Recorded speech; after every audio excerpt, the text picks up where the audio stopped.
This is a Shar News 1. This is a Shar News 1 special report. Korea.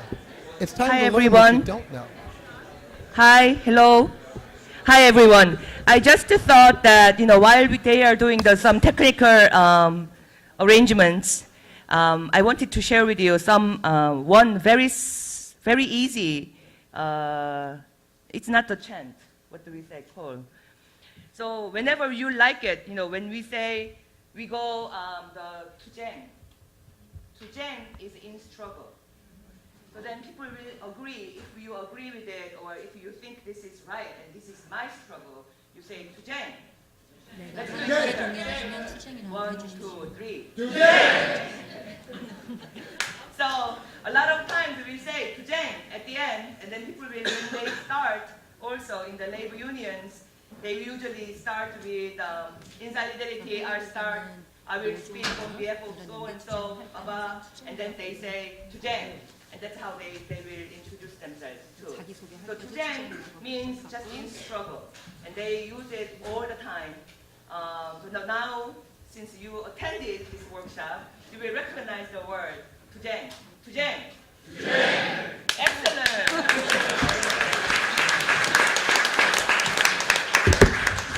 Good morning, everybody. Good morning. It's good to see so many beautiful faces here this morning. Welcome to the space. I just wanted to give a quick announcement, and I'll do it again at the very end, but we're going to have an action-oriented piece to this workshop. So Moon Jae-in is going to come to New York actually within the next 2 weeks, and they're going to further discuss the sanctions against North Korea. And we want to tell them that sanctions is not actually the answer to the crisis on the Korean Peninsula. And so we've created signs that are going to be outside.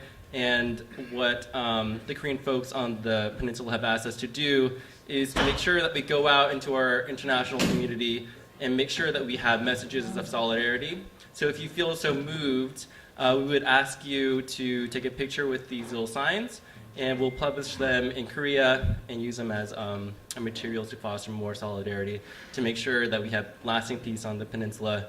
And I ask that of you, so if you feel so moved, please do that after the workshop. Just a quick introduction, and then we'll go into a brief history of what constitutes the crisis on the peninsula, and then we'll move into our different speakers, which I'm really excited about. To back up a little bit, my name is Sam. I'm an Aquarius.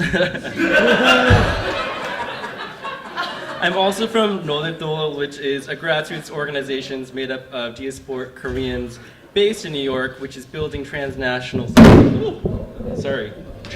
solidarity and reunification movements initiated by frontline communities on the Korean Peninsula in ways that also honor the struggles on our home front.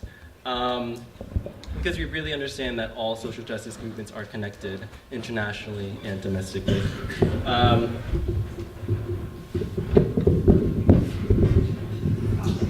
Thanks. To kick off our workshop, we have JT Takagi. JT is a filmmaker with Third World Newsreel and a lecturer at CUNY, City University of New York. He has also made several films on Korea, such as North Korea Beyond the DMZ, Home Apart Korea, and Women Outside. She's a member of Noletol for Korean Community Development since 1999 and a board member of the Korea Policy Institute. She'll be giving us a brief history of what's going on.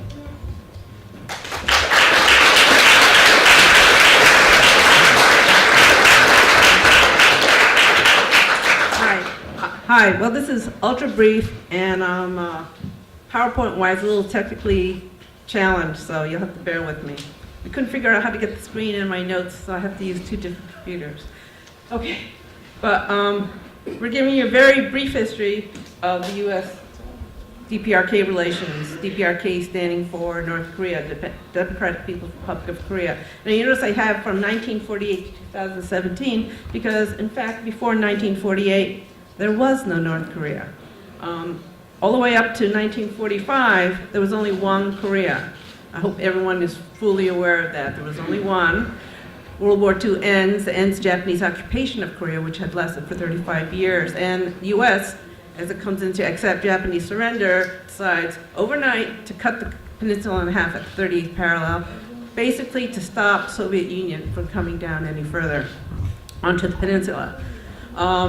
civil war is brewing. People had already, as soon as the liberation happened, people were already organizing people's committees and things like that to form their own indigenous government. And on the south side, which the U.S. was occupying, you begin to see repression of all those forces. On the north side, the Soviet Union is, of course, encouraging those forces. And by 1948, after a series of mass killings and things like that by the U.S. occupied South, you have two countries formed, the Republic of Korea, South Korea, and DPRK, North Korea. The Civil War is still brewing, and in 1950, at the Korean War starting, and the U.S. immediately gets the UN to agree to send in troops under their control. 16 nations go in with troops to support South Korea, and shortly thereafter, China joins in to support North Korea. This fighting goes on for 3 years. 4 million people die. It never really gets past the 38th parallel. People, they're going back and forth, and it finally ends in an armistice. I hope you all understand that's all there is. That's a temporary halt to the fighting, but there is no peace treaty. There is no truce. So technically, all the parties are still at war. And that, we believe, is the underlying problem that exists and is behind all the nuclear crises that are happening now. Okay. Basically, U.S. troops are staying in Korea, and they're still there. There's numerous bases. There's over 23,000 troops still there.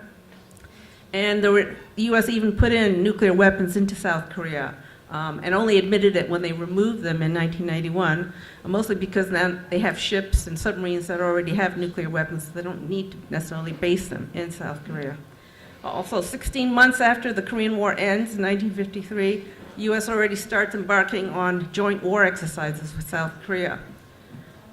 At the end of the Korean War, North Korea was over 90% destroyed by U.S. carpet bombing. So they literally had to rebuild, as they say, from the ashes. But they do. And a part of that rebuilding, they also start civilian nuclear research. They build the Yongbyon Nuclear Research Complex.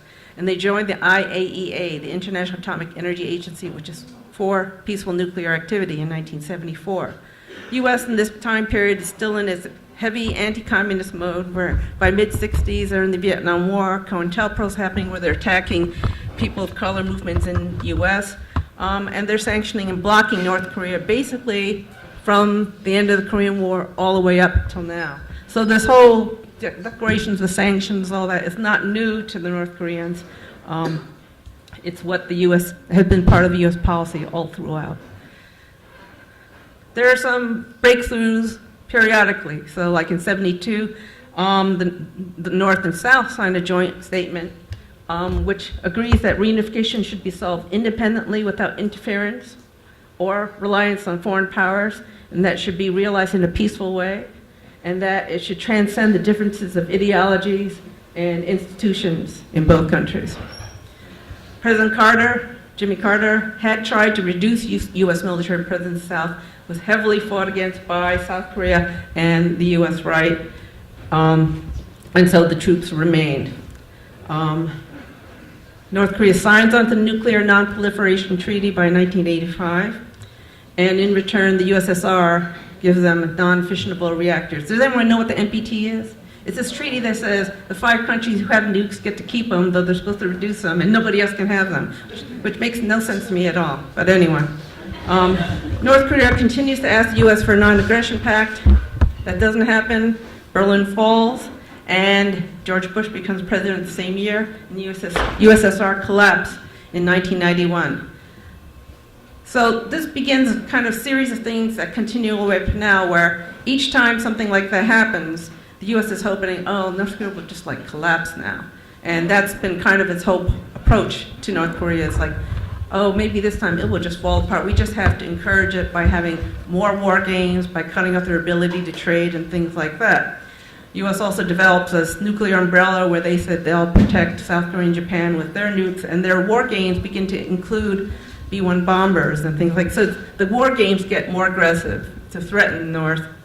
Meanwhile, the U.S. is hoping North Korea would just collapse. And it is a very serious problem when the USSR collapses for North Korea, because their main trade, since they had been blocked from trading from the West by the U.S., was with the former Soviet bloc, and now they didn't have that. And also China begins to embark on market reforms, and that means that for North it's a really difficult period from 91. And then they also get a series of natural disasters that lead to what the country calls the arduous march, where millions of people die from food shortages and the lack of ability of the country to be able to get funds and cash in order to buy things. Their approach from this point on is to try to establish a long-term strategic relation with the U.S., and they also begin to develop nuclear weapons as a deterrent and a defense and as a bargaining chip. You have to consider you're this country that's a tiny country, and you can't trade with anybody. You have very little economic relations with countries that the U.S. have control over.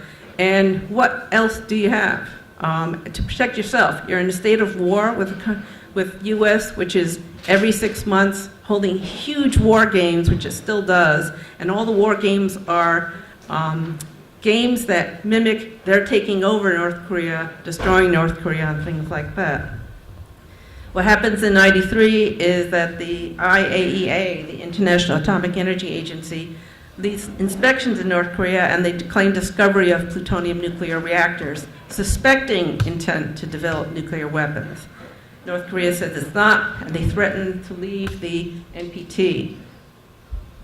This becomes the first major nuclear crisis. Some of you may not have been born or aware at that time, but it was really a point where the U.S. was very, very close to war. The U.S. was demanding very intrusive inspections of North Korea's nuclear facilities.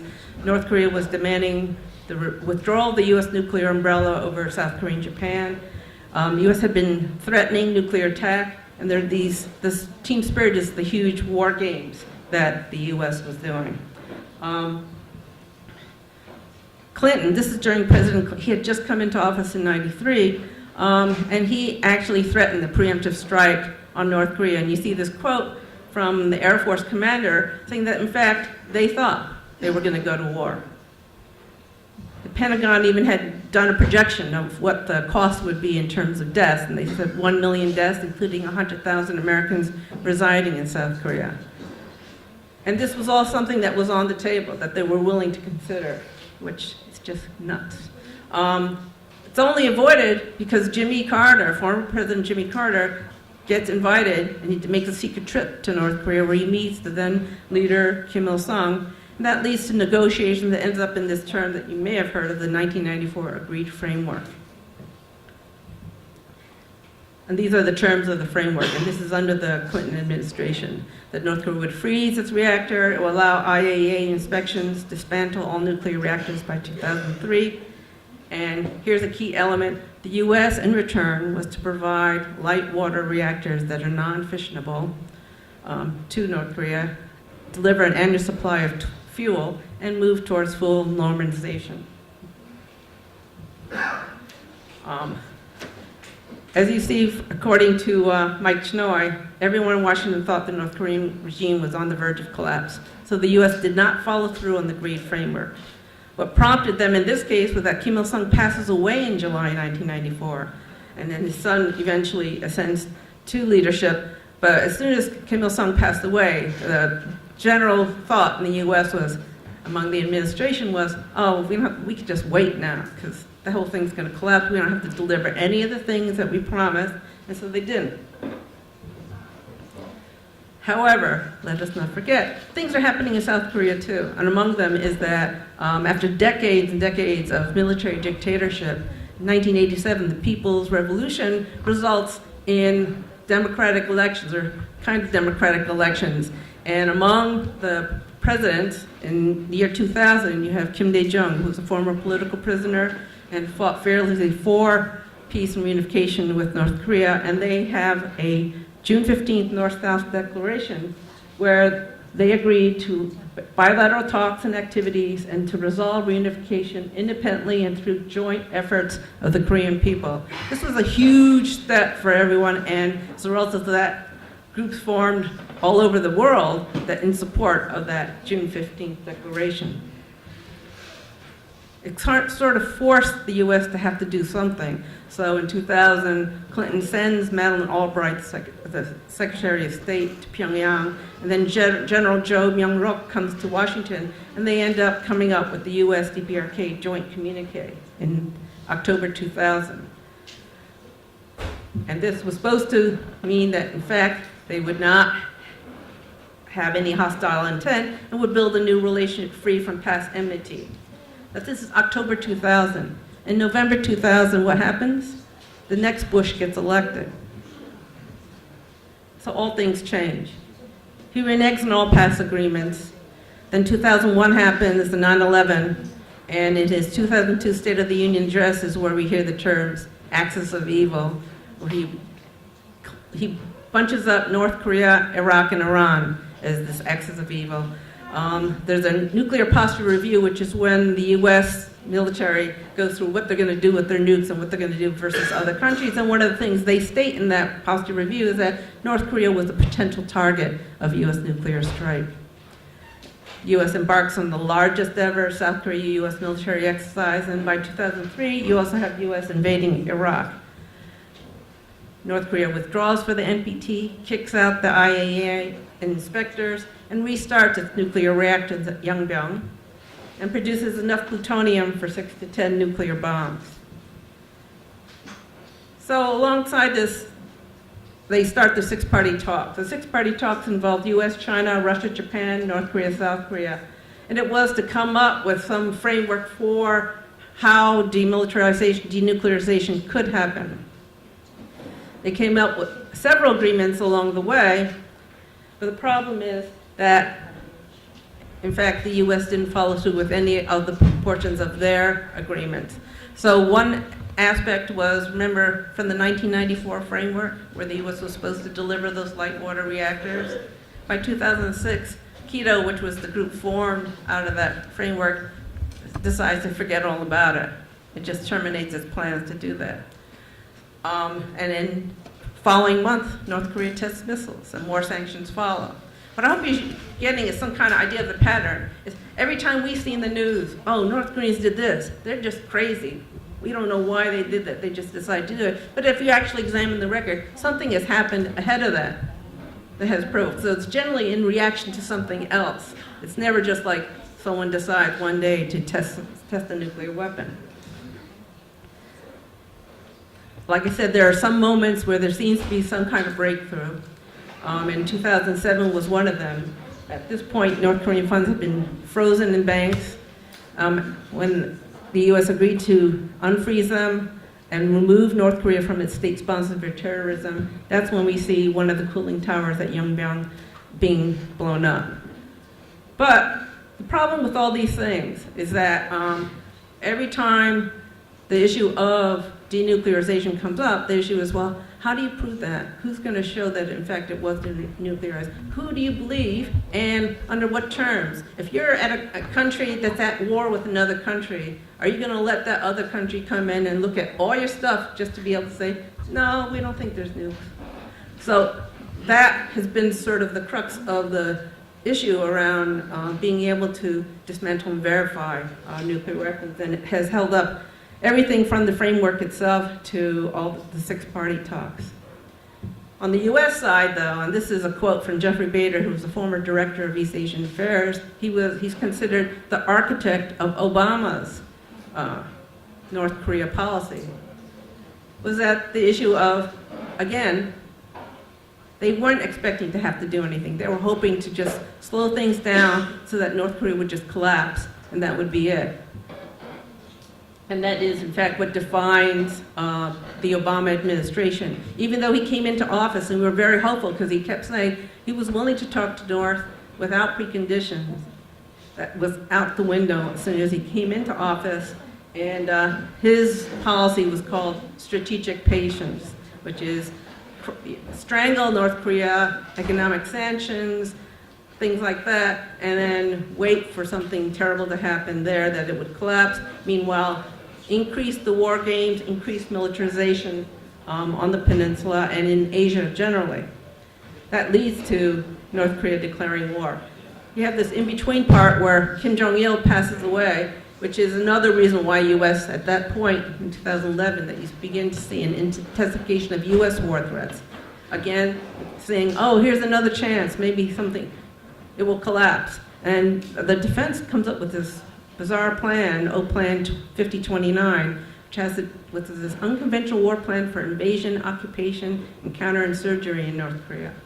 Same time, U.S. is increasing overall. As you might recall, when Hillary Clinton was Secretary of State, she made the statement about Asia was the U.S. I'm out of time. was U.S. is in the 21st century. All right, so since I got to finish up, I will tell you very quickly that in 2012, North Korea decided there was a big change in North Korea policy, saying the years of negotiations have failed, and unless the U.S. acts first to fundamentally change its policy, North Korea is no longer interested in talks and will prepare for war. We have a situation now with Trump, and you've seen all these tests going on, but recall, this has always been in reaction to something else happening. For instance, huge military war exercise in March, very aggressive ones, and the fact that continued sanctions are occurring. We're now at a point where it would be very easy for them to declare war, for the U.S. to cause a war, even accidentally. And that's the problem with Korean Peninsula, because it's not like it's all by itself. There's North Korea and South Korea, Japan, China. Everyone would go down if something happened. We think, really, there's only two options. Either that we're going to go to war, or we have to involve a peace process. The bottom line is that, and even former U.S. ambassador to South Korea and others are saying this, the underlying problem is that there is no peace treaty. There's no guarantee of anyone's security over there, so why should anyone agree on anything? And why would a country give up its defense if they don't have any assurance of peace? Thanks.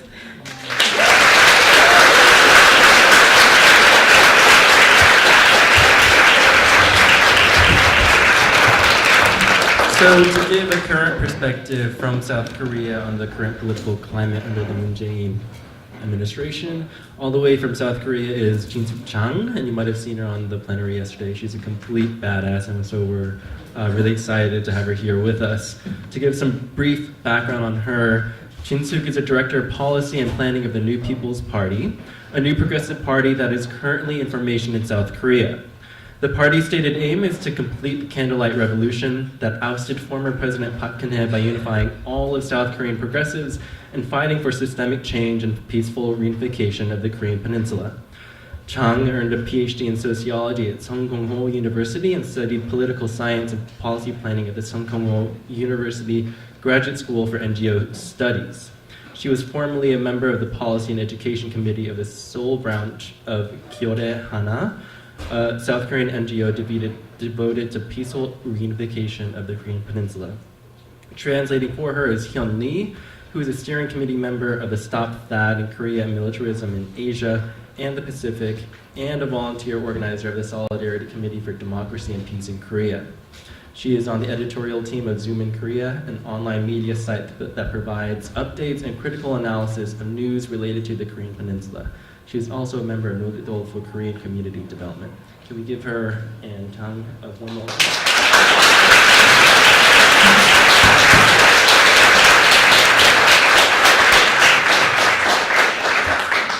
한국의 진보 세력이 무엇을 해야 하는가 말씀드리기 전에 이 워크숍에 참여하신 미국 내 진보 활동가들께 먼저 몇 가지 말씀을 드리고 싶습니다. Before I talk about what the progressive forces in South Korea are doing about the war threats, I'd like to share with you just a few points about the US-DPRK tensions right now. 최근 북한과 한국 사이에 전쟁 위험이 실질적으로 증가하고 있습니다. 과거와 달라진 점이 있다면, 과거에는 한반도가 전쟁터로 변하는 문제였다면 이제는 미 본토도 결코 안전지대가 아니라는 점입니다. Right now, the war threats, as you know, the war threats between the US and DPRK have intensified. The only thing that is different from the past is that in the past, the Korean Peninsula was potentially the battlefield of the war. What's different now is that the US continent is no longer safe from the threat of war. 북한은 미국이 가짜 대화가 아닌 진짜 대화에 나서길 바라며 그 조건을 한미합동 군사훈련 중단과 선 비핵화를 내걸지 않는 것으로 보고 있습니다. What North Korea says it wants is that they want genuine talks, not fake negotiation like what happened in the past, but genuine talks. And the conditions for that should be the end or the stopping of the U.S.-South Korea military war exercises, and that the U.S. doesn't say denuclearization has to be a precondition for talks. 그리고 만약 이와 같은 행동 조치를 보이지 않는다면 생존을 위한 핵과 미사일 개발을 멈추지 않을 것이며 미국도 결코 안전지대 될 수 없다면서 8월 초 괌 포위 사격을 경고한 바 있습니다. And if the U.S. is not willing to do that, then it's clear North Korea is not going to stop developing nuclear weapons and missiles, which is crucial for its survival. And it has also said the U.S. should not be safe from war threats either. So they announced that they will actually shoot missiles towards the waters near Guam. 그러나 미국은 한미합동 군사훈련 진행했고 예방 타격, 선제 타격 등 군사 옵션을 거론했습니다. But the U.S. continue to engage in military exercises and is also talking publicly about a preventive war and preemptive first strike. 그 결과 북한은 8월 29일 중장거리 탄도 미사일인 화성 12형을 일본 상공을 넘겨 북태평양 목표 수역에 탄착시키면서 태평양상에서 첫 군사 작전을 실시했습니다. Therefore, on August 29, North Korea launched the Hwasong 12, an IRBM, an intermediate range ballistic missile, that flew over Hokkaido in Japan and landed in. So it conducted its first military operation in the Pacific arena. 미국에 대해서 잘 아시는 것처럼 더 강한 제재와 군사 옵션에 대한 준비였습니다. And as you know, the U.S. responded by increasing more sanctions and talking about the military option. 그리고 며칠 전 9월 15일 화성 12형 두 번째 발사 훈련이 진행되었습니다. So a few days ago, on September 15th, North Korea conducted its second missile test with the Hwasong 12. 첫 번째 발사보다 사거리 늘어났고 김정은 국무위원장은 전력화를 실현했다고 공포했습니다. It flew even more of a distance than the first one, and Kim Jong-un announced that now our weapons have become strategic. 즉 이제 북한의 작전지대가 태평양으로 바뀌었다는 것입니다. In other words, North Korea's theater of operation has now expanded to the Pacific Ocean.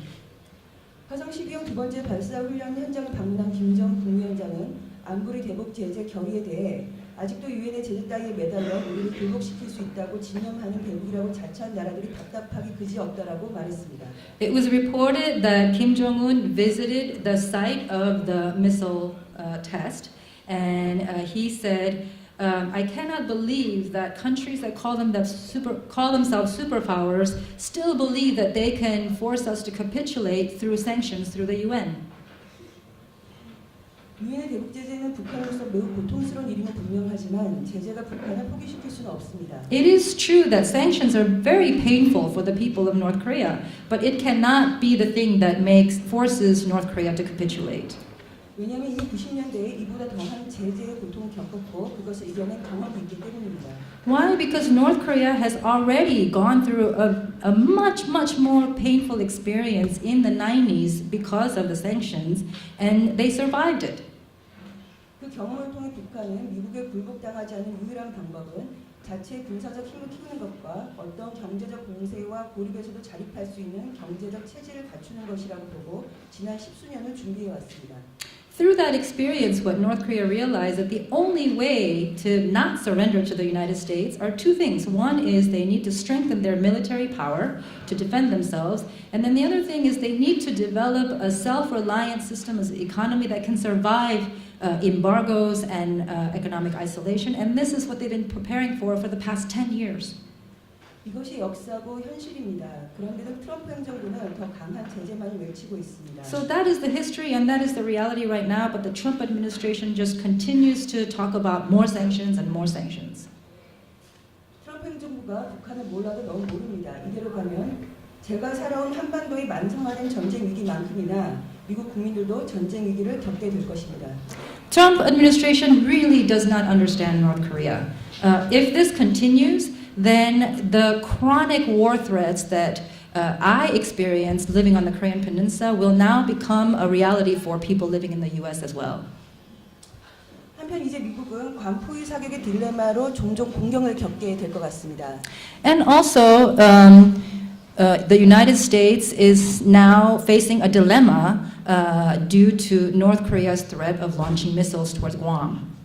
국제법적으로 보면 관포위 사격은 북한의 전쟁 행위가 될 수 없습니다. According to international law, North Korea launching missiles towards Guam cannot be considered an act of war.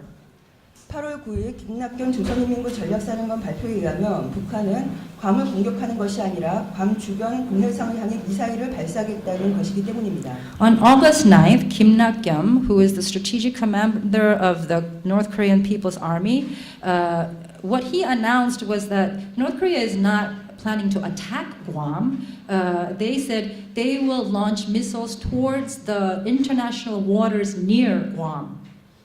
중장거리 미사일을 개발해왔던 대다수의 국가들이 공해를 향해 시험 발사를 해왔다는 점에서 북한의 행위 역시 전쟁 행위로 간주되기 어려운 속성을 갖고 있습니다.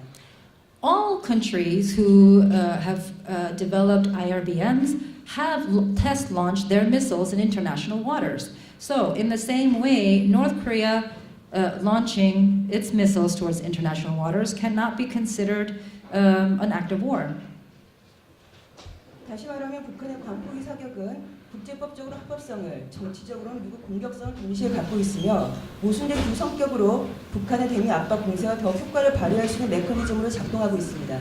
So, in other words, North Korea's threat of launching missiles towards Guam, this is actually legal according to international law, but it does pose a political challenge to the United States, and this is why this is actually a very effective way of putting pressure on the U.S. government. 미국에서는 관포위 사격 시 요격 방안을 계획을 검토하고 있다고 자주 밝혀왔습니다. 그런데 관포위 사격이 국제법적으로 전쟁 행위가 아니라는 점에서 관포위 사격은 북한의 실제 군사 공격의 명분이 될 수 있습니다. The United States has often said if North Korea goes ahead and launches missiles towards Guam, that it will actually intercept and shoot it down. But because what North Korea would do is not illegal according to international law, it can actually be 북한의 실제 군사력이 명분이 될 수 있습니다. 없습니다.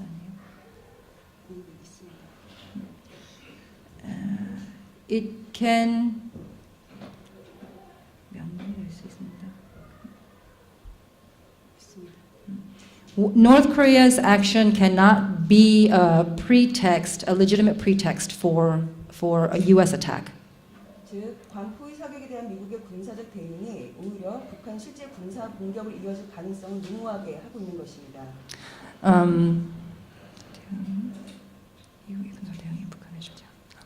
If the U.S. actually responds through military action against North Korea's missiles launched at Guam, then that actually can become a precursor toward war.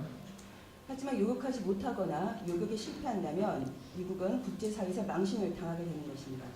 And if the U.S. actually tries to shoot down the missiles but fails, then it will be a very embarrassing situation for the United States. 바로 그 일이 지금 벌어지고 있습니다. And that is exactly what we're seeing right now. 9월 10일 화성 12형을 미국과 일본이 요격하지 않아 지금 뉴스가 되고 있습니다. It is becoming international news that on September 15th, Japan and the United States actually did not intercept and they did not shoot down the Hwasong-12 that flew over Japan. 미국과 일본은 북한이 미사일을 발사할 때마다 한 번만 더 발사하면 요격할 거라고 말해왔습니다. Both countries have always said, if they do it one more time, we're going to intercept and shoot it down. 이번에 미국과 일본은 북한이 미사일 연료를 주입하는 것을 하루 전에 파악했다고 합니다. With the latest test, the United States and Japan said they actually detected fuel being, them putting fuel into the missiles a day before the launch. 하지만 미사일에 연료를 주입하고 미사일을 일본 홋카이도 상공 통과해 태평양에 낙하할 때까지 요격하지 않았습니다. But despite this, even though the missile flew over Hokkaido in Japan and landed in the Pacific Ocean, they did nothing to intercept it. 그러니까 미사일 궤도만 멍하니 쳐다보고 있었다는 겁니다. They were just staring at the sky, looking at the trajectory of the missile. 미국 정부 당국자는 이번 미사일 발사가 요격해야 할 만한 위협 수준이 아니었다라고 지금 말하고 있습니다. An official of the US government has said, well, it was not a real threat to us, and so that's why we didn't shoot it down. 지나가는 개가 웃을 소리입니다. Even a passing dog would laugh at this nonsense.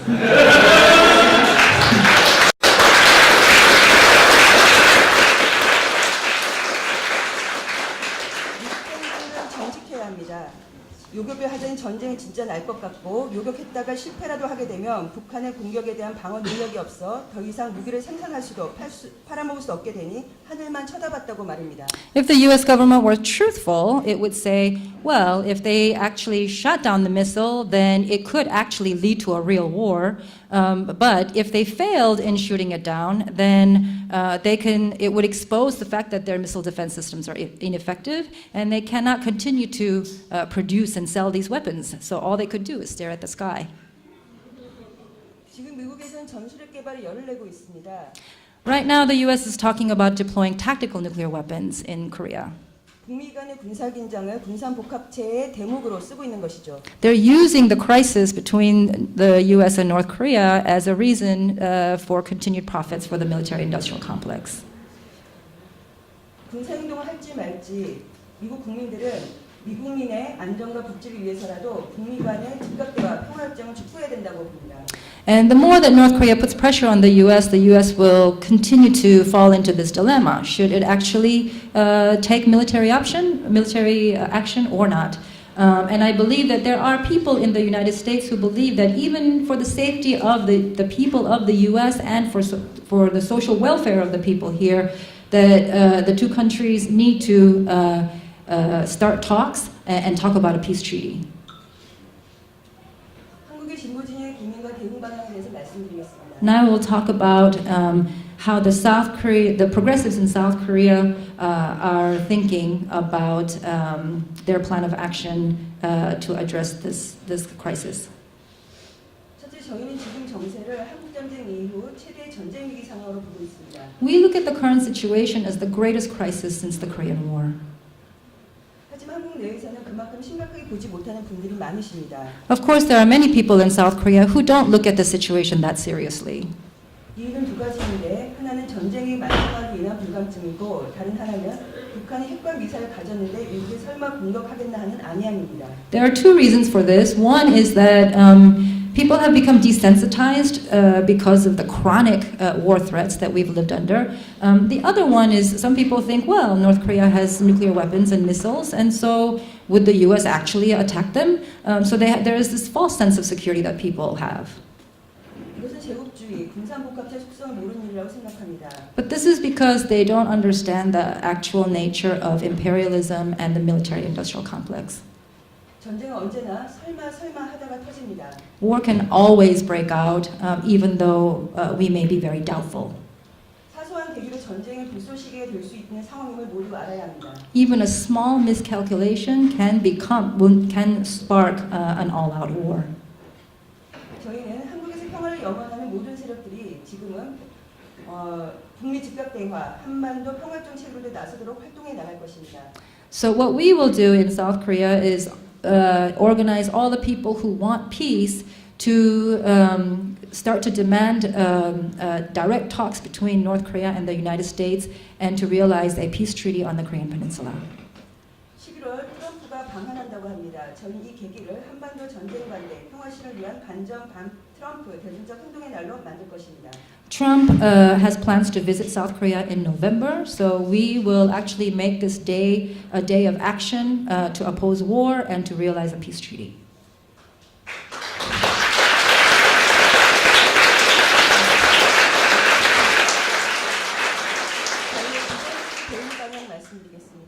And then the second plan of action. 촛불혁명의 결과 탄생한 문재인 정부에 대한 국민의 기대가 높습니다. A lot of people have great expectations for the current President Moon Jae-in because he was installed through the Candlelight Revolution. 하지만 사드 추가 배치는 분단 체제, 한미 동맹 체제 앞에서 무기력할 수밖에 없는 문재인 정부의 성격을 분명히 보여주는 사건이었습니다. But what the THAAD deployment, the recent deployment of the U.S. missile defense system in Korea showed us is that in this system of national division and the U.S. ROK alliance, the South Korean government is very powerless. 문재인 정부 역시 성주 주민과 국민과의 약속보다는 북한에 대한 대결과 한미 동맹 강화를 더 우선시했습니다. Even the Moon Jae-in administration, even though that he had pledged to the residents of Seongju and the people of South Korea to go through a democratic process for the THAAD deployment, in the end he prioritized the alliance with the United States.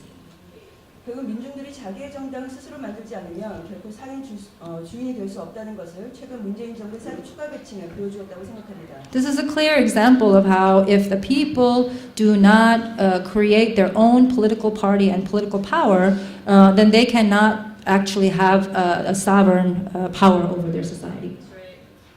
진보정치 세력이 단결하여 미국과 수구 세력에 맞서 싸우지 않으면 한반도 평화 진보 정치는 결코 발전할 수 없습니다. If the progressive forces do not unify and fight against the reactionary forces in South Korea and against the United States, then there is no way that we can realize peace on the Korean Peninsula. 모든 진보 정치 세력은 총 단결하여 현 전쟁 위기를 극복하고 평화 체제를 만들어내는 단결 투쟁을 통해 진보 정치 역량을 구축 강화해야 된다고 생각합니다. So I believe that it is essential for all of the progressive forces to come together and overcome this current war threat and work towards creating a peace system on the Korean Peninsula. 세 번째 대응 방안입니다. And third plan of action. 앞으로 모든 계기를 한미 동맹과 주한미군 문제의 공론화의 계기로 삼고자 합니다. We need to start talking about the problem, the fundamental problem of the U.S. ROK alliance and the presence of U.S. troops on the Korean Peninsula. 앞으로 한미 FTA, 한미 안보 협의회의, 방위비 분담금 문제, 방산비리 문제, 평택 미군기지 문제, 용산 미군기지 문제, 부산 세균 실험장 문제 등 한미 동맹과 주한미군 주둔으로 인한 문제를 연속적으로 생길 것으로 보입니다. It appears that there will be many issues that come up in the near future related to U.S. troops and U.S. bases in Korea. For example, the renegotiation of the U.S.-Korea Free Trade Agreement, and then also the security consultative meetings that will happen between the two countries. Also, the problem of military burden sharing, who pays for the presence of U.S. Troops. All of these issues will become headline news. 저희 이 모든 사안과 계기를 종속적인 한미 동맹을 바로잡고 주권을 회복하는 운동의 계기로 만들 것입니다. And we will use these issues as an opportunity to talk about the fundamental problem of the U.S. ROK alliance and created an opportunity for building a movement to recover our sovereignty. 앞으로 미국은 장기적으로 미 본토 방어를 중심으로 하는 한미 동맹 정책으로 전환을 모색하게 될 것이며 한미 동맹은 한국 방어 동맹이 아니라 미국 방어 동맹으로 변할 것입니다. The U.S. of long term, U.S. will transform the U.S. ROK alliance into an alliance to defend the U.S. continent. What used to be an alliance to defend South Korea will now become an alliance to defend the United States. 한미 동맹과 주한미군은 현재 위기국에서 위기를 증폭시킨 역할을 하고 있는 존재이며 위기 국면이 해소되고 평화 체제가 만들어지는 주둔 이유는 상실될 것입니다.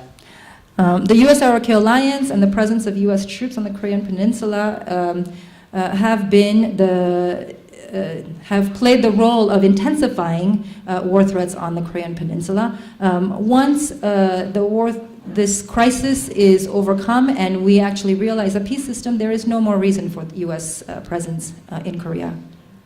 저희는 한미 동맹과 주한미군 문제를 적극 공론화함과 동시에 평화협정 체결 이후 미군 없는 시대를 준비하기 위해 구체적 활동에 돌입할 것입니다. So what we will do is in this moment of crisis, we will actually continue to criticize the U.S. ROK alliance and the presence of U.S. troops, and at the same time, we will prepare for building a society without U.S. troops after the realization of a peace treaty.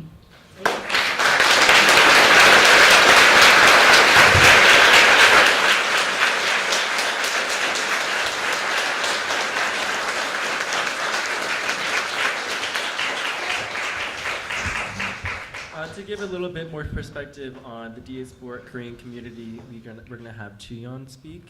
Chi-yeon is a member of Nobitdor for Korean Community Development and a board member at Korea Policy Institute.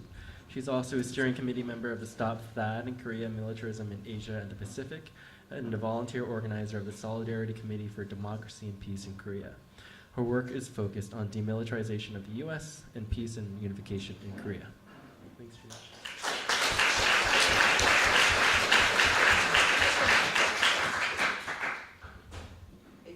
It's such an honor to be here. I agreed with my slogan, to Jang. To Jang. Let's do it one more time. To Jang. To Jang. Great. Thank you. I am not sure what the reason I'm up here is to share a perspective of Korean Americans. So we have about a little over 100 years of an immigration history, and Korean Americans or Korean immigrants have been in this country since 1905. But, there is a South Korea, there is a North Korea, and there is a US, and there is no places that usually we are able to speak about how we position ourselves in it and how these crisis, international crisis or domestic crisis really actually affect the Korean Americans. So I'll be very short. I titled my presentation as a generosity and understanding within unity. Because a lot of times we emphasize the unity, but the unity, in order for us to build the unity, I'm positively sure all of you who has been organizing within the community that you really, really need your patience, generosity, and understanding of each other and one another, and different cultures and different languages. And there's a different generations, and then different gender, different sexual orientations, different races. There are a lot of differences. But what is common for us is that we are being oppressed and we are going to be liberated. We are the people, we are the agents of this life, we are the agents of this history.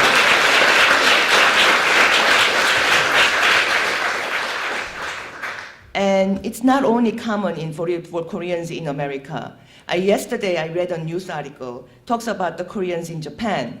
Koreans in Japan, they said the newspaper article, this conservative media talks about 1,000 Koreans in Japan protested and condemned North Korea and its nuclear development and missile tests. And it also condemned the other Koreans in Japan that is affiliated with North Korea. And that broke my heart because, usually the Koreans in Japan that is affiliated with North Korea, quote unquote, that means the Koreans that has the schools, they have maintained their Korean school system, although they are not accredited by the the Japanese government or education ministry. And they have been really trying too hard for the 4 generations over the time to maintain their own school, their own culture, their own language, to have their children to be proud of their heritage. And just because they are affiliated with North Koreans, that the other Koreans feel justified to attack them and point them. And that these Korean schools have been the subject of the terror by the ultra-wing Japanese conservatives. The rightist, So this imperial power, and what we call it, we sometimes call it the biggest name. They divide and conquer. We say divide and conquer, but it means that in our daily lives, that they come in between you and I. They emphasize and highlight the benefits that we incur if we side with this, if we maintain silent on this one. Then I will be safe in this side.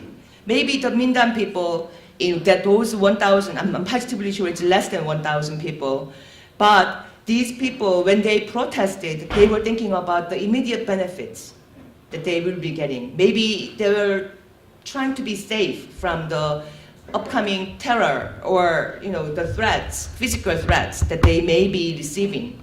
But that act really hurts, that gets highlighted in the media. And then they say, listen, Koreans in Japan, Koreans in Korea really condemn North Korea. And then puts us in a spot where we have to, it feels like we are in a conflicted way. And we are not unity then. We appear to be divided. We appear to be factionalized. We appear to be weak. And that's the propaganda. I just want to say that I hoped I could have said it's a propaganda. But actually, no. Within our own community, there are a lot of work needs to be done. I'm positively sure all of the communities, not only Korean Americans, have that. LGBTQ communities, all the immigrants. I'm not gonna name all of them. I was like, I'm so sick of being Korean. I wish I was not born as Korean. I wish maybe I was in Chinese. And then my Chinese American friend was like, I don't think so. You don't know what it is mean. I'm positively sure that happens all over the places.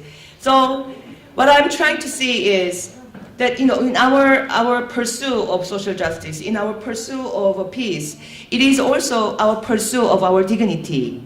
And we have to recognize that it is not an easy work, but it is to maintain the humanity and the people's dignity, right? So for the Korea crisis, for some, this is a matter of foreign policy, where the US is at war, using North Korea as an excuse to forward the US forces in East Asia to contain China, so perhaps that we will have a better leverage in our trade. For some, it is a repeated inconvenience, repeated a chronic problem that does not really get into your daily lives. But this is something that is going to happen over there, not over here. So some people, it's a matter of life and death. It's a desperate attempt for survival. It's a being choked in the daily lives. I also want to say something about these sanctions. This is a little bit of sideways, but in 2006 I went to North Korea. They were talking about after the nuclear test, they were talking about the sanctions and sanctions and sanctions. And they were saying that sanctions are not going to affect the people. It's only for the luxurious goods that Kim Jong-il is going to use. Luxurious goods. So we went to the hotel, and the hotel was almost empty, It was a really nice looking hotel. But then they said they don't have an extra room. We wanted to have like 3 people, instead of 3 people going into one room, we said, can we have like 1 person going into one room? They said, no, the room is not available. The room is not available because they didn't have a toilet cover. And they didn't want to show that to the visitors. It was their own pride. But because the situation got worse and then you had to use, they were saying like to me, because since you are the leader of the delegation, maybe you should use that room. I'm sure you are not gonna look down on us just because we don't have toilet cover. They said that the sanctions, the toilet cover became a luxurious goods. It's categorized as a luxury goods. So they don't. The normal apartments, their houses, they don't have a toilet cover for the longest time. And this is what sanctions do. It affects people.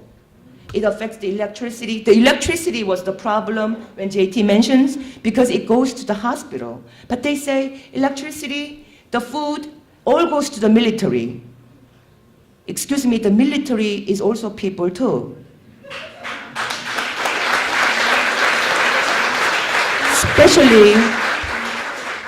Especially in North Korea, they are being drafted. I mean, now they are voluntary, but at the time it was drafted. And it was like 10 years of service once you volunteer. It's 10 years, They are the young brothers and sisters also. So these differences in accepting and trying to see the different reception of the situation makes us in a different agents, I believe. Korean Americans, we are in a very advanced situation right now, And we try to play a really an important role bridging the US peace movement and the South Korea peace movement. The bridging and bring the stories of the North Korean people to the US public, to bridge the older generation of the Korean Americans who may be stuck in their own mindset, to accept our diversities, accept the LGBTQ people, accept the adoptee generations, accept that we may not speak Korean language, but we are a part of the Korean diaspora. So we are trying to build this in safe space for everyone. While doing so, we realize that we really need a generosity, understanding, and some room for the other people to come in to our movement. And I hope that that's going to be our own contribution to the larger US peace movement, that we bring generosity, we bring the understanding, we bring the diversity, so that where our movement is strong with the unity, however, will blossom with the diversity. Thank you.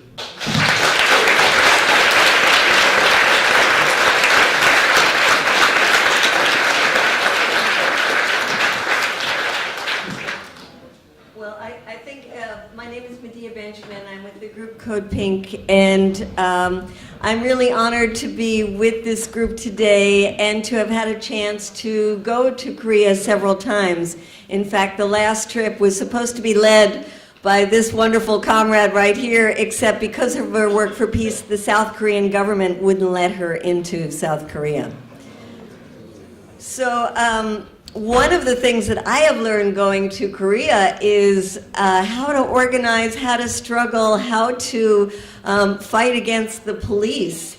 And it is really amazing to see the level of organizing of the South Koreans. When I went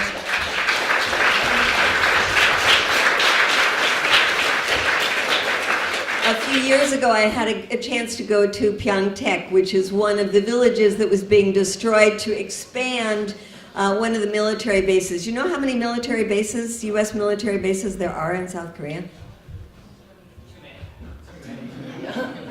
What? Too many, yes.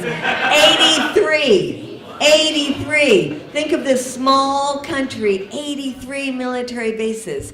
And the one around Pyeongtaek, they were expanding it by taking over this beautiful rice-growing village where the people had worked for and lived for, centuries. And one of the reasons they were expanding was to create a golf course for the U.S. officials. And these local people were fighting day after day after day, and even when they saw the cranes coming in to destroy, demolish their houses, they would get up on the roofs of their houses just to hold on, to fight to the very, very end. And I had a chance to also go to Jeju Island, beautiful, beautiful island, where they have been fighting every day now for how many years? 10 years! 10 years every single day. And it is an amazing experience. In fact, they welcome foreigners there. You can do a crowdsourcing among your friends to raise some money to go there. It is amazing. They are beautiful people. They show you how to struggle. Every day they go out and continue to block the entrance to the base. And they've trained the police so much that you almost feel like royalty, because when you sit down to block the entrance, the police come over and they pick you up in the chair and carry you off. I also am amazed. Most recently, I went to another village, Sangju, where they're fighting this THAAD missile system. Again, a beautiful, lovely village where they're known for growing these delicious melons. And the villagers are conservative people. And they're led in this fight by women who are like 80 years old. And you see them day after day, they are fighting when the police come. These women go up and they're beating on the police, and they're taking away their shields.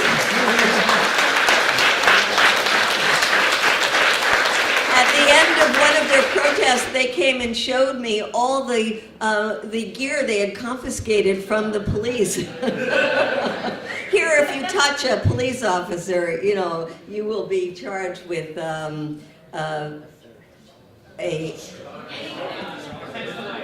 I touch him, I'm dead. a very big charge. Could be a felony charge. So, I did one other trip going from North to South Korea with a group called Women Cross the DMZ. And this was an amazing experience organized by Korean American woman Christine On that got permission to take us to North Korea to meet with lots of women in women's organization in North Korea and then cross and do the same in South Korea. And it was amazing to see the determination of the women on both sides to prevent a war. And I think if we're going to get to a peace treaty on the Korean Peninsula, it's going to be thanks to the women.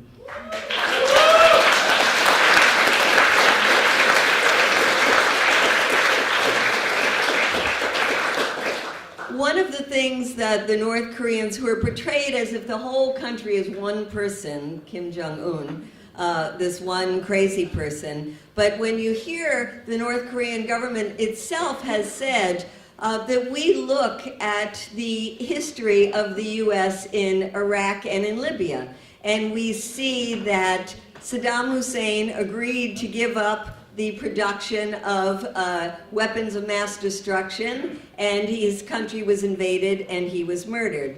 The same with Libya, where Muammar Gaddafi agreed to not produce weapons of mass destruction, and his country was invaded and he was murdered. So they say the only way that we're going to protect ourselves from being invaded is if we have nuclear weapons. It is not something we want. I would say us collectively, we don't want any country to have nuclear weapons, but let's look at who has 6,800 nuclear warheads. It is the United States of America.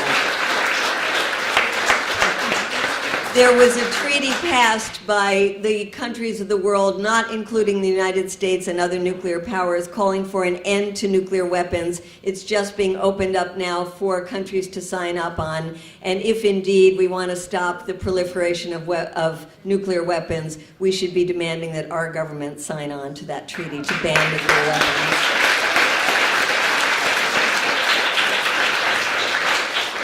The other issue that is almost never talked about in the US media is the, quote, war games, the military exercise that happen on a regular basis.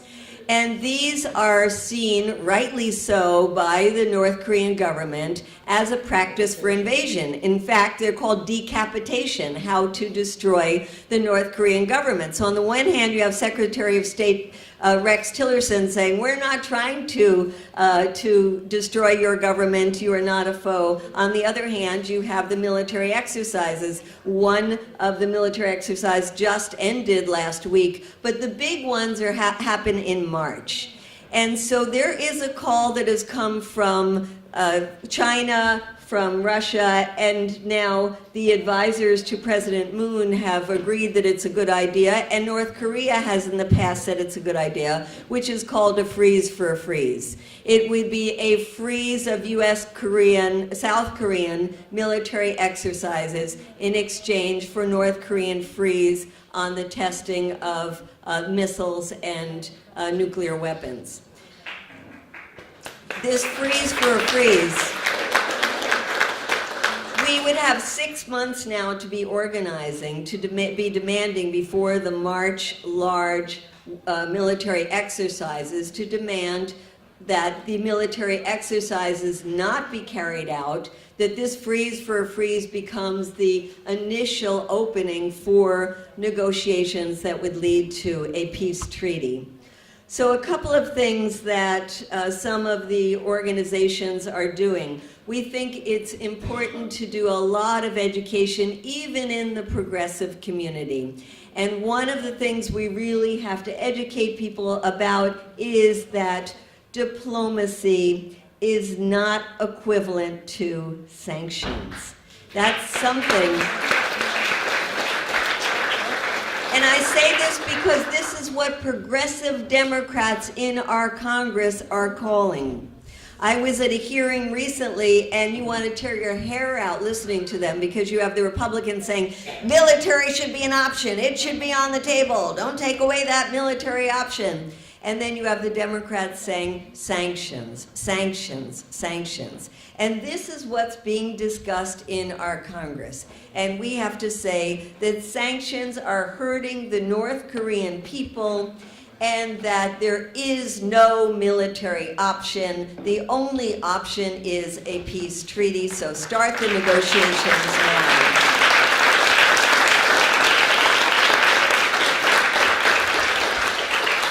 So there's a coalition of groups that have come together, and they will be doing weekly webinars starting in October where you can hear from people from the Korean community. And if you've signed up on that sheet that's going around, we'll let you know when those are happening. There's also a call for a national and international day of action, which will let you know when the date is determined.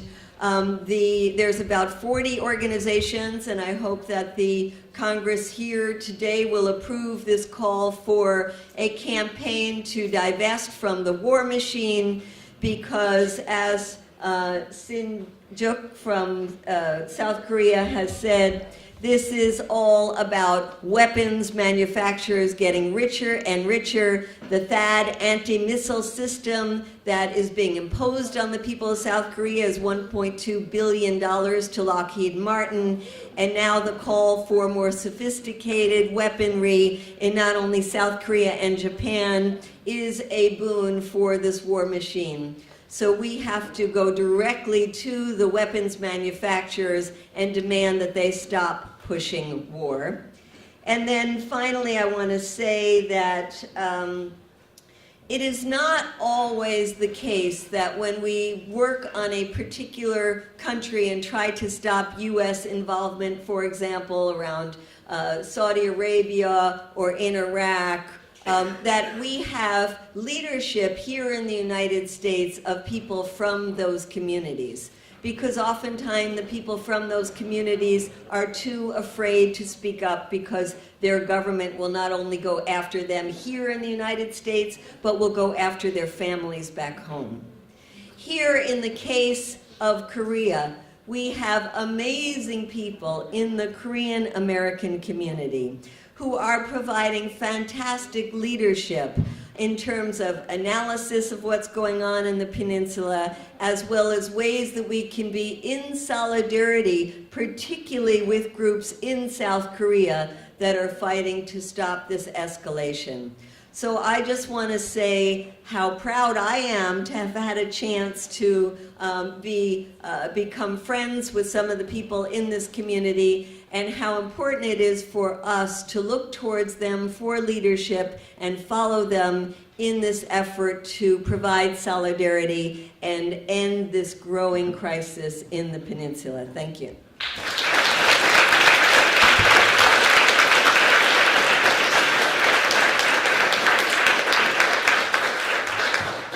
Awesome. So can we just give it one more time for these presenters? That was so good.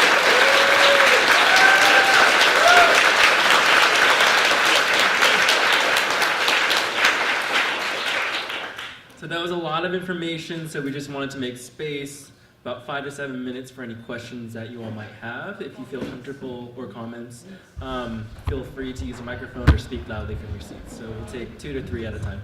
It's hard to stand, but my name is Linda. There's a mic. Okay, so mic? Okay, sure.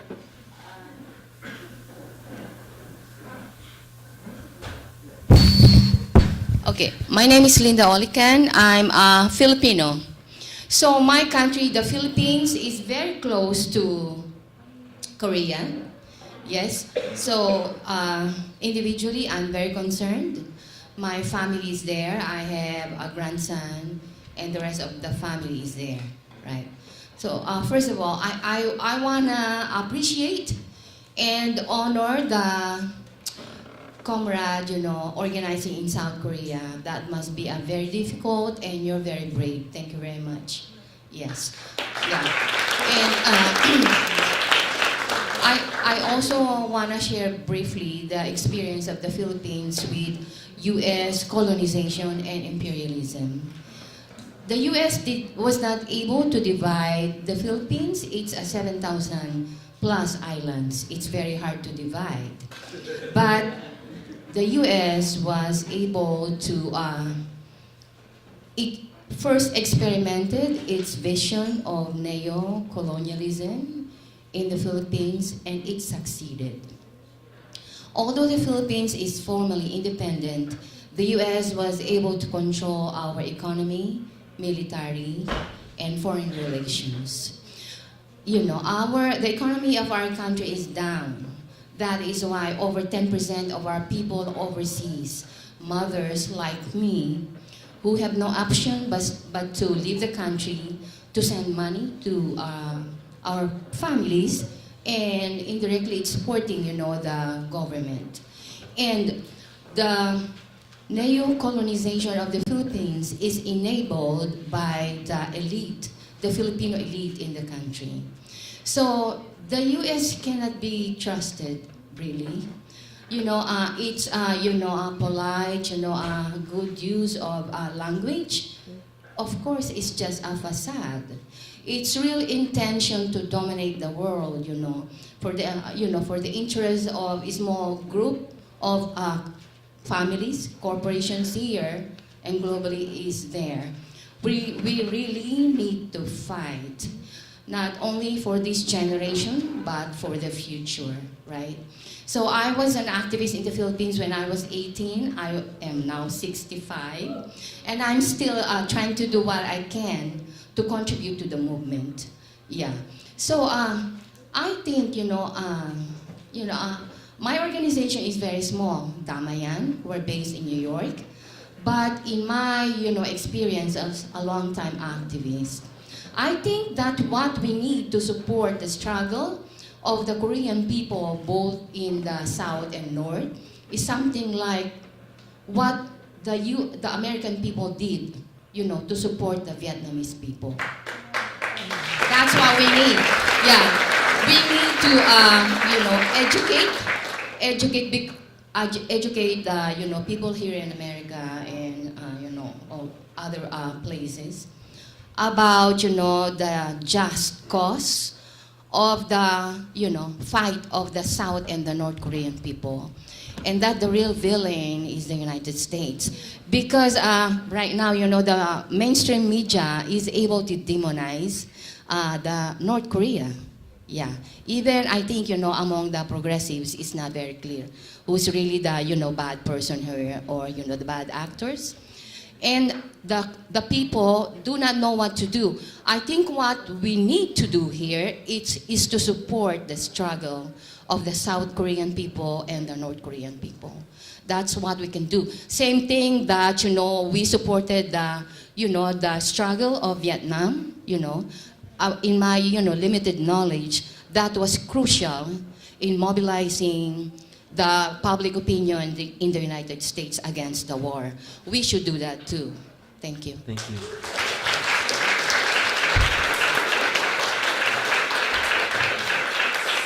So for the interest of time, I think I saw just 2 hands up, and so can you both say your question, 3, and then we'll answer accordingly. So 1, 2, 3. Right here.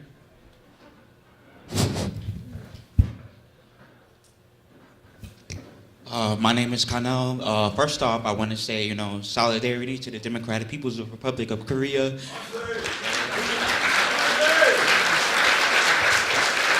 The resistance that you guys are, putting forth, and especially in, the Trump era, we know that none of this is new, whether we have a Democratic or Republican president. Resistance against imperialism right now is amazing, and I applaud you all for that. But I do want to, I want to talk about, right here in this country, a big problem, as you said, was education and information. I know, like, it's really hard to, what I've been doing is, reading all of the information that we're getting about, the reports that we're getting about the situation in Korea, and really just trying to sift through the lies. Because the reality is, most of the information that we're being told in the media and sources that we're reading, a lot of it is imperialism. And so it's really hard to really find the truth. It's really hard to find newsletter publication that is from the people, from the resistance in English that we can promote. So I guess my question to you all is there a specific resource that you can point us to? I mean, I look around this room and I can see if all of us can share that and continue to push that resource, that information, and I think that could really have a big impact on the perception and here in America, in this country. So again, if you can point us directly to something, a trusting source on information that we can all promote, then I think we will definitely gladly push that and help you all out with what we can do here in building material solidarity here in America. Thank you.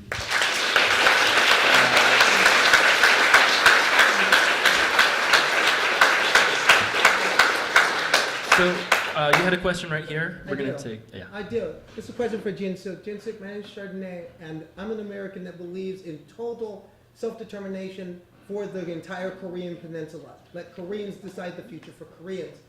But I'm pretty sure that message is not exactly popular in some sectors of South Korean society. For you, what has been the most difficult thing about organizing within South Korea towards self-determination for all Koreans? So we have two questions. Maybe we tackle the resources one first and then go into this one. zoominkorea.org. There's Korea Policy Institute, kpolicy.org. Are two of the sites that are keeping up to date on, and the stopthaad.org site. That's stopthaad.org. So those three sites have a lot of current information on what's going on, including analysis on both sides of Korea. Sorry.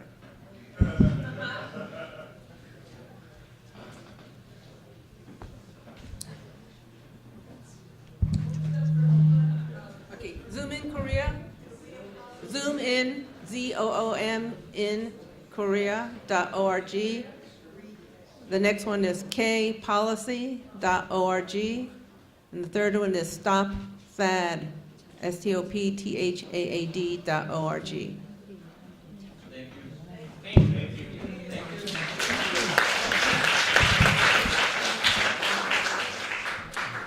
모두가 주인으로 살고 싶어 하지만은 민족자주가 바로 그 주인이라고 인식하고 있지 못한 사람들도 많이 있습니다. Of course, everyone thinks that sovereignty is very important, but don't believe that that is realistic. 앞서 이제 말씀해 주신 분처럼 이것은 정보에 관한 문제이기도 하고 진실에 관한 문제이기도 합니다. As the brother pointed out earlier, this is directly related to lack of information and distorted information.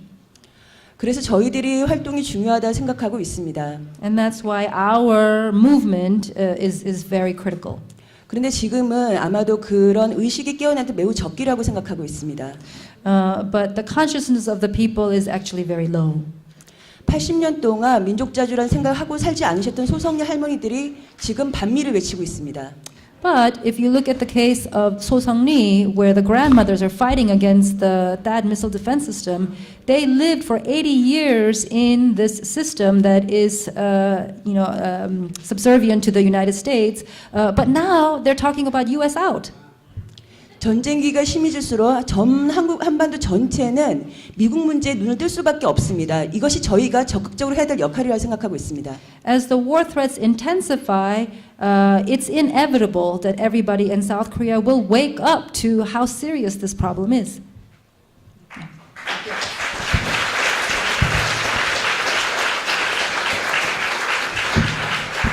I think we've reached the end of our session, but these folks will be around to answer any more questions. Just again, outside we're going to have little signs. and we're asking you to take pictures of them so that we can send them to Korea, so that we can make sure that the Moon Jae-in administration knows that sanctions are not the answer for peace on the Korean Peninsula when it goes to the UN within the coming weeks. So we ask you to do that. We also ask you to go to Stop THAAD